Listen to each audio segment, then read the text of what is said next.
Welcome, watchers and readers. I'm Jibra'el. I entertained a short-lived college academia without prescription drugs and took every test without cheating, which is two of the many reasons I consider my past self phenomenally naive. Naivety is an attribute seen often in individuals my age and or younger, but it is also a characteristic found in older individuals. Through experience and humility, a person can shed naivety in certain areas of their life they are working to improve. For this reason, I do not want to be mistaken for guru, guidance counselor, therapist, pastor, pope, priest, or initiate. I am simply an indigenous, Black American woman from the South who just happens to find literature to be the most intriguing insight we have into the past. My very last project, and one I look forward to continuing pursuing, is the reading and editing of the first draft of my first fiction novel. I aspire to write many novels and strengthen my storytelling skills. Reading and writing any sort of educational, historical, or fiction literature are my favorite hobbies. I enjoy going on walks, hiking and camping, bird watching, and identifying plants. My husband and I share an appreciation for the earth, doing our best to raise our two boys to find their talent, skill, and wisdom to contribute to humanity. We aim to teach them to have blameless character without feeling embarrassment or shame for not compromising their beliefs. This comes through the process of something we touched on earlier, experience and humility. It also may come from many different places. My answer isn't the absolute truth. I know there are going to be subjects I touch on that may be a sore place for some. It is to be stressed within this third overall outreach I've done on YouTube, my second outreach on Medium, and my first on Substack, that I am not claiming to know everything. The best research one can do is their own. Granted, their environment makes it possible for them to produce reliable results. I've referenced the available literature within my own language, and there happens to be many scholarly commentaries on the traditions and origin stories of several different civilizations throughout recorded history. Records of war, meetings, tributaries, and receipts, geographic and geological observations may not serve to make many determinable statements regarding the credibility of a civilization's concept of God, but to ignore altogether its etymology is not particularly wise. I'm not here to defend whether or not the Abrahamic religion's account of a specific flood happened. The cataclysmic flood narrative is not unique, but can be geologically traced as having occurred. Both the rigid skeptic and the dogmatic doctrinalist should consider this. The rigid skeptic may think to themselves, what is there to consider? Isn't it obvious? The reason there are so many flood narratives is because floods happened. However disastrous, they created the concept of gods and their legends as means of coping with their losses. That's one theory, I suppose. The other theory held by dogmatic doctrinalists is that it is true, only their version of it, as referenced within their literature. Every other similar account, whether oral or written down, is merely material inspired by their own tradition's account. Herein lies a major disconnect. At least in my conversation among other fellow civilians of Western civilization, the problem is rather simple. There's an unspoken assumption of monotheism. For rigid skeptic, the basic claim is that no God exists at all. For the dogmatic doctrinalist, the basic claim is that only one God exists, and where the flood narrative fits among that is up to whoever. For anyone in between, the answer is either to worship them all, figure out which few to worship, or which singular one. The majority is a basic categorization of a singular supreme entity of unparalleled intelligence and ability. The unspoken rule of monotheism. In my earliest video, I gave a brief overview of Abrahamic monotheism, but I'm not sticking hard and fast to any labels that may potentially box me into any category I am not allowed to grow from. I've experienced within my own studies at first, living a life with an atheistic perspective which turned to a polytheistic perspective until becoming a monotheistic perspective, that while ramping up my content for all my watchers and listeners, that monotheism may not be a perfect classification. In fact, I know it isn't. The easy thing I want to focus on is not how I am to be regarded, but rather how all what one knows modifies the circumstances around themselves once put into practice. That's a huge step. So as of right now, I want to start strong. I want to introduce a solution for both the rigid skeptic and the dogmatic doctrinalist. For more than a handful of ancient civilizations, many cultures hold countless lore of mythologies about gods and technology, with similarities that some may consider way too coincidental to be a matter of human conflation and tall tales.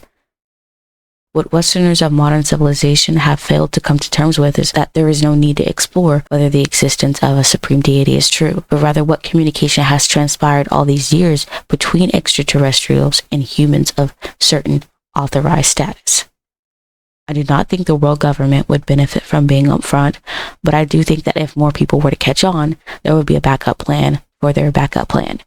This is why I propose a temporary solution towards adopting a henotheistic perspective. For both the rigid skeptic and the dogmatic doctrinalist, this perspective offers a common ground for the rigid skeptic to safely land without feeling like they are being bamboozled into buying into a sense of false security by aligning one's ideals with one or any existing deities, or namely extraterrestrials of advanced technology and life force. And for the dogmatic doctrinalist, it is a place where the indoctrination of illiteracy can be removed from the lenses of Western civilization. Rigid skepticism's explanation for the pantheon is summarized as a delusion created by indigenous people of their own land to cope with the woes of life and death and bring meaning to the natural trivialities of everyday life. The psychoanalytical explanation to the pantheonic stories of Mesopotamian Sumeria, Akkadian, Babylonian, and Assyrian traditional religious culture, ancient Egypt, Norse Germanic, and Greek Roman mythology is primarily regarded among secular academics of Western civilization to be the only reasonable answer, as if Western civilization has not entertained on a largely serious scale the possibility of encountering extraterrestrial life. The United States Air Force has a unit dedicated specifically to staying aware of this task. In spite of their understandable claims of the unit remaining inactive, it would be naive of me to believe that any logically mature system of government would always be forthcoming with its citizens of every action regarding extraterrestrial communication.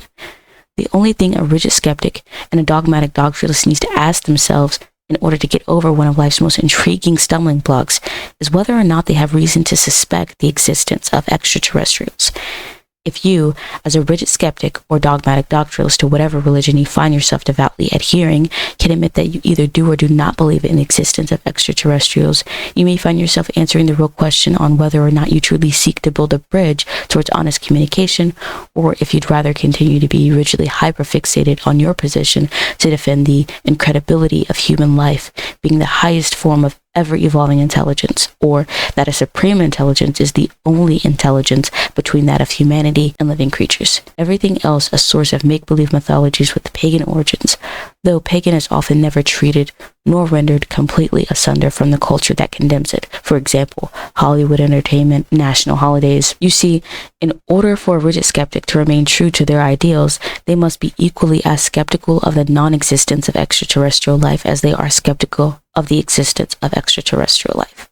Likewise, in order for dogmatic doctrinalists to remain true to their own ideal, they must remain true to the written doctrine concerning the narrative of extraterrestrial life and how its impact may have given influence on polytheistic belief sets of early ancient civilizations.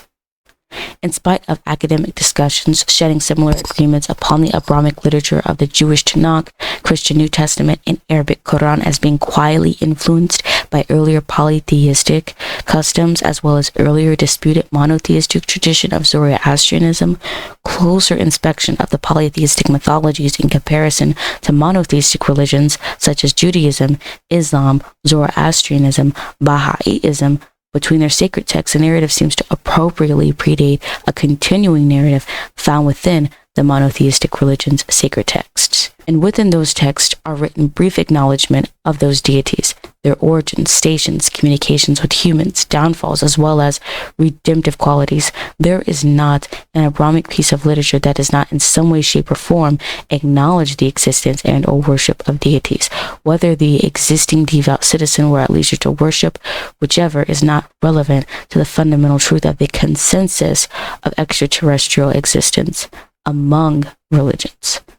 I conclude the solution to reconciling the most important issue between rigid skeptics and dogmatic doctrinalists is to grow from the falsehood of naivety packaged as updated intellect and or moral superiority.